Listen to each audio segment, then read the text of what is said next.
Hi everyone, welcome to today's episode of Decimal Point Analytics Unplugged. We are diving into a topic that's making waves in the investment world. So that's does Trump 2.0 signal the endgame for ESG? To help us navigate this crucial topic, we are joined by Ajay Jindal. Ajay helps drive ESG solutions at Decimal Point Analytics for alternative asset managers. A very warm welcome to you, Ajay. Thank you, Akansha. Happy to be here. I'm glad. So let's start with the big question and let's deep dive into it. So, does Trump's return really mean the end of ESG? Yeah, so that's the big question on everyone's minds. So while Trump's policies do create headwinds, particularly in the US, we don't think they mean the end of ESG. We see this more as a step back rather than the end of the road.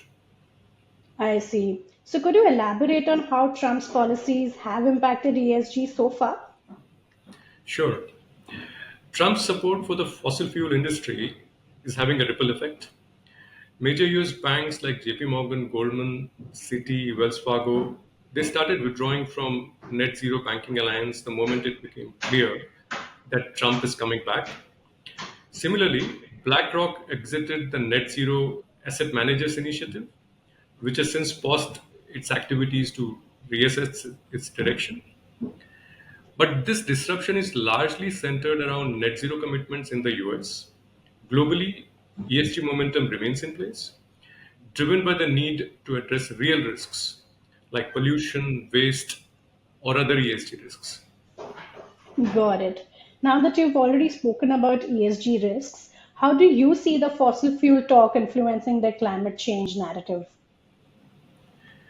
So, Trump is certainly damaging the focus on net zero and climate change, particularly in the US. However, let's not forget that the data on global warming is real. Even before Trump, it was clear that global warming will overshoot the 1.5 degree trajectory. It's more likely to land between 2 to 3 degrees centigrade by the end of the century. So the debate is more about how damaging will that be. So while no one knows for sure, in the last few years, instances of extreme floods and droughts are increasing. And even the US is not immune, right? We have seen the catastrophic forest fires in California. So while Trump's policies may favor fossil fuels, we think the world's transition to clean energy will continue. Yeah. Okay, I see. So, as the next question to you would be, as ESG encompasses more than just net zero, we all know about it. Could you tell us a little bit more about it? Yeah, absolutely. So we want to make it very clear that let's not get blindsided by this whole fossil fuel and net zero debate in the US. ESG is not just about oil or clean energy. There is much more to it. So even on the environmental side, there are issues like waste management, water management, biodiversity. For instance, in 2024, 3M, a very well respected US industrial group, was fined over $10 billion for contaminating public water systems. That's a good reminder of the financial consequences of ignoring environmental risks. The social pillar covers human rights, fair pay, community responsibility. Ignoring these can lead to severe consequences. A recent example is the tragic shooting of United Healthcare CEO by a disgruntled customer. This would not have happened for a company that was managing its social risks properly. Finally, governance remains key. The Ohio based electric utility First Energy Corp agreed to a $100 million settlement with the US SEC in September 2024 for its involvement in a multi year political corruption scheme.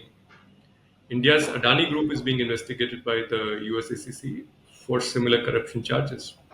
So investors cannot afford to ignore governance risks either. Got it. Sounds pretty crucial. The next question I'll have is, how are global investors responding, especially in regions like Europe? Yeah, great question. I mean, the world is much bigger than the US. Yeah. At Decimal Point, we primarily work with alternative asset managers, and many of them have European LPs. In Europe, ESG remains a top priority. The commitment there hasn't wavered, even with the challenges we are seeing in the US. I see. So, what's your take on investors looking at ESG today? So, in a nutshell, our takeaway is that while Trump 2.0 is disruptive, primarily around net zero initiatives in the US, it does not undermine the broader relevance of ESG. Investors still need to address environmental, social, and governance risks to protect their portfolios and drive sustainable growth. ESG is not just a short term trend and a fad, it's a necessary framework for long term success. Absolutely, completely agree with what you just said.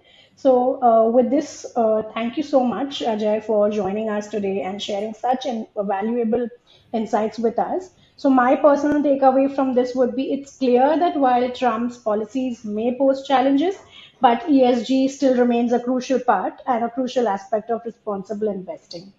Absolutely, Akansha. And thank you. It was a pleasure discussing this with you. Thank you. You're welcome. So that's it for today. Today's episode of Decimal Point Analytics Unplugged.